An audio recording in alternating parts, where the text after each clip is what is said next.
আজকে আপনাদের কাছে নিবেদন নীলোৎপল কবির লেখা প্রেতাত্মার ভূমিকায় আত্মা। শুরু হচ্ছে আজকের গল্প নীলোৎপল কবির লেখা প্রেতাত্মার ভূমিকায় আত্মা।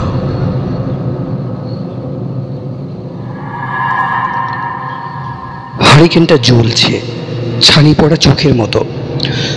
মাস্টার মশাইয়ের আসার সময় হয়ে গেছে। রোজকার মতো দাদু অদূরের তক্তা পোষখানায় বসে গড়গড়ার শটকাটা আলতোভাবে ঠোঁটে চেপে গড় গড় করছেন। এইমাত্র আসছে বলে কোথায় যেন গেলেন।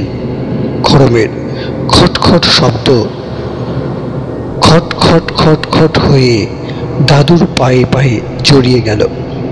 এ ঘরে টু শব্দ করার দ্বিতীয় কেউ নেই। কাউকেই আসতে দেওয়া হয় না, পাছে পড়াশোনায় বাদ সাধে।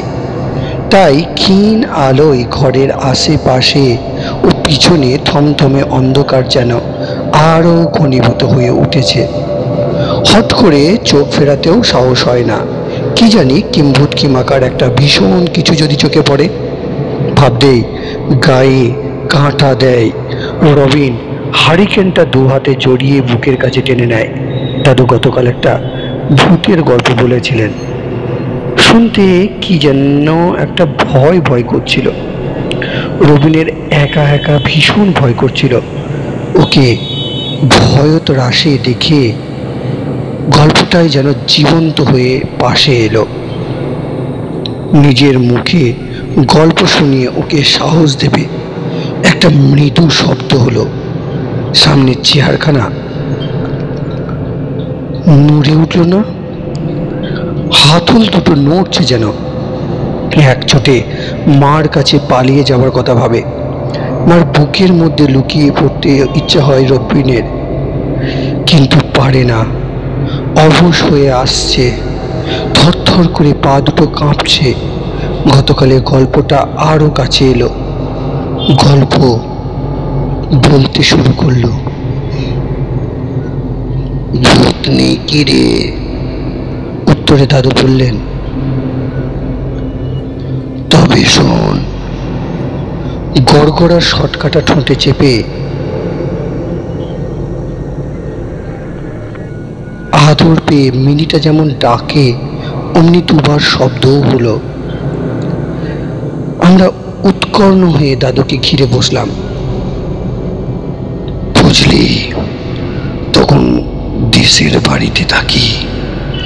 শহরের মতো এত সুবিধা ওখানে কোথায়? সপ্তাহে দুদিন হাট বসে, মঙ্গলবার আর শুক্রবারে। তাও কি ধারে কাছে কয়েক ক্রোশ দূরে নদীর চড়ায় রসুলপুরের হাট। সেখান থেকেই দরকারি সব কিছু কেনাকাটা করতে হয়।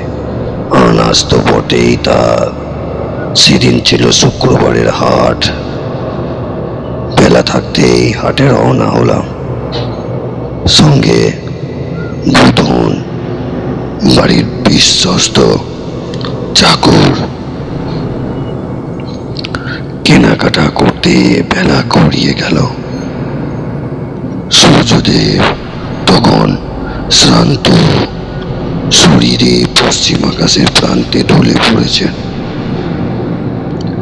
ঠিক যেন রাঙাদির কপালের সিঁদুরের টিপ।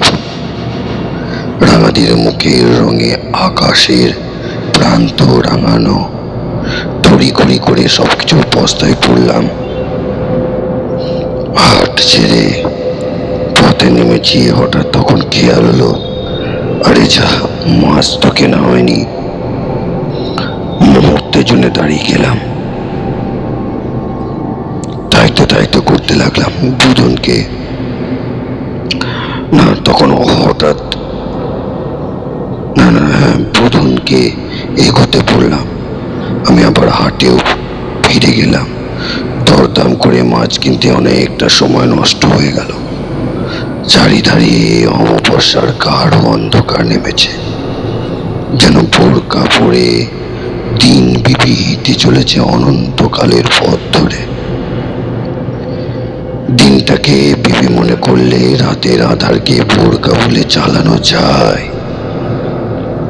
প্রথমে মাঠ, তারপর একটা বিল পড়ে, বিলের ধার দিয়ে গিয়ে উঠতে হবে সদর রাস্তায়।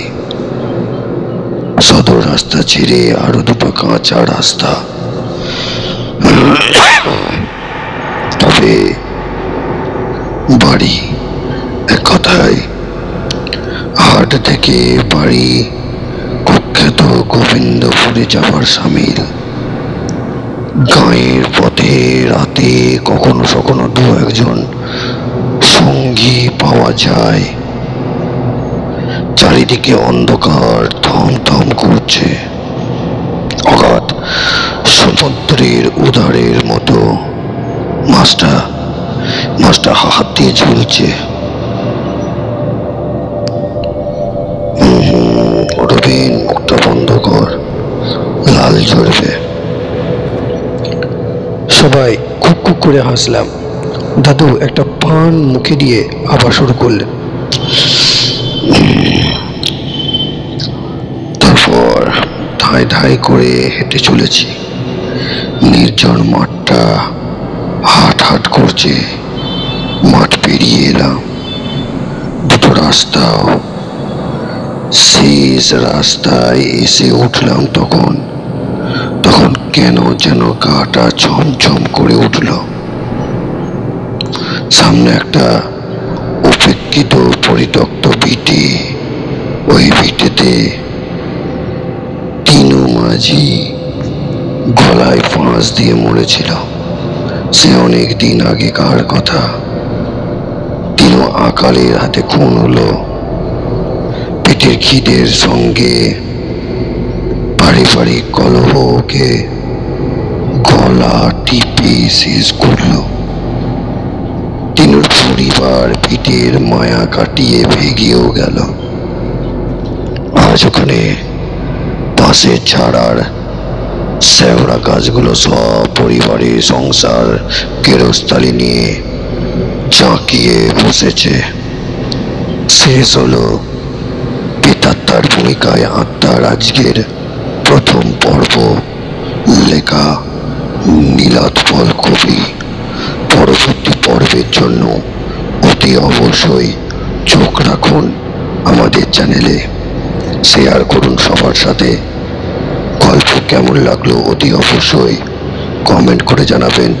পরবর্তী গল্পের জন্য অতি অবশ্যই চ্যানেলটির সঙ্গে জুড়ে থাকুন। ধন্যবাদ।